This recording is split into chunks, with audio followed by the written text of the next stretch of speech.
গ্রামের নাম শান্তিপুর। নামে শান্তি থাকলেও জায়গাটার বাতাসে অদ্ভুত একটা ভার ছিল। এই গ্রামে একটা বাড়ি ছিল যাকে সবাই বলতো দক্ষিণমুখী বাড়ি।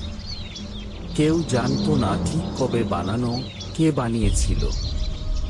শুধু একটা কথা সবাই জানতো, ওই বাড়িতে রাত হলেই কারোর বোমানির আওয়াজ পাওয়া যায়।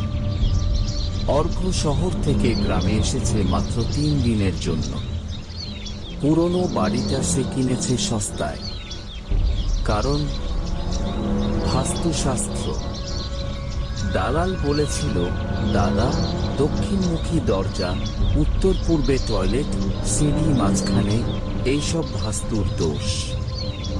তাই কেউ নিতে চায় না। অর্ঘ্য হেসে বলল, এসব কুসংস্কার। সে ছিল আর্কিটেক্ট, বাস্তুশাস্ত্র নিয়ে পড়েছে বইয়ে, কিন্তু বিশ্বাস করেনি কখনো। প্রথম রাতেই সে বাড়িতে একা থাকল। রাত ঠিক 1:16 মেঝের নিচ দিয়ে কারোর যেন ঠক ঠক করার আওয়াজ শুনতে পেল। অর্ঘ্য উঠে দাঁড়ালো।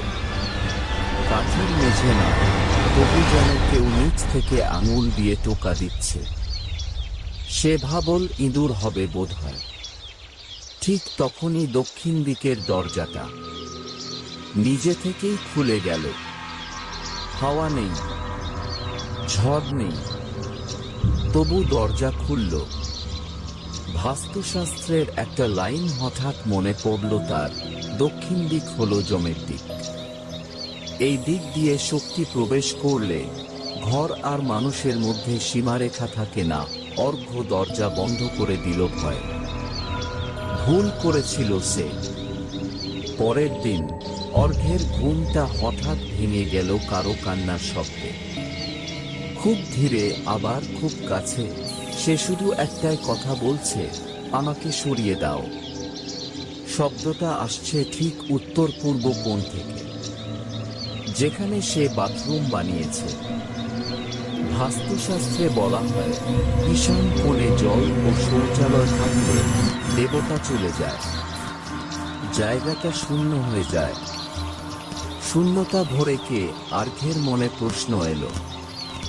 অর্ঘ্য দরজাটা খুলল, একটু কিছুটা ভয় আর কিছুটা কৌতূহল নিয়ে। খোলার পর যা দেখল তাতে সে আঁতকে উঠল। আয়নার সামনে দাঁড়িয়ে সে নিজেই, কিন্তু চোখ দুটো ছিল কালো, মুখে হাসি নেই, আর পা দুটো মেঝেতে ছুঁয়ে নেই। আয়নার ভেতরের অর্ঘ্য ফিস করে বলল, তোমার শরীর আমাকে দাও, আমি মুক্তি চাই।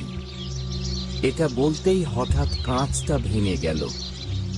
পরের দিন গ্রামবাসীরা অর্ঘ্যকে দেখতে পেল না, কিন্তু বাড়ির ভেতর থেকে সারাদিন অদ্ভুতভাবে হাঁটা ও বোমানির শব্দ আসছিল।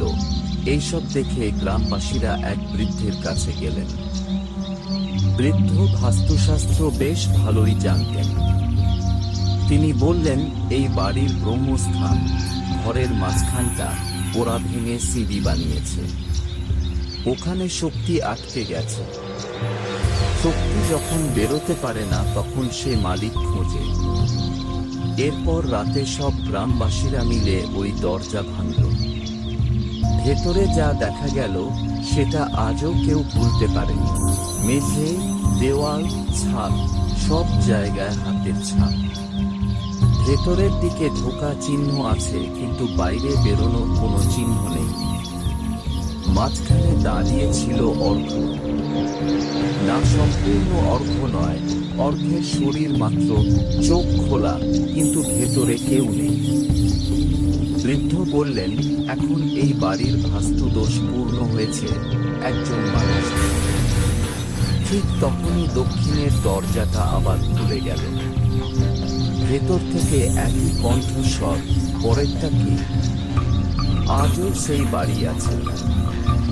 লোকেরা বলে, যদি রাতে দক্ষিণ দিকে জানালা খুলে ঘুমাও, হঠাৎ মনে হবে কেউ তোমার পাশে দাঁড়িয়ে ফিস করে বলছে, বাস্তুশাস্ত্র মানো, নইলে ঘরটাই তোমাকে মারবে।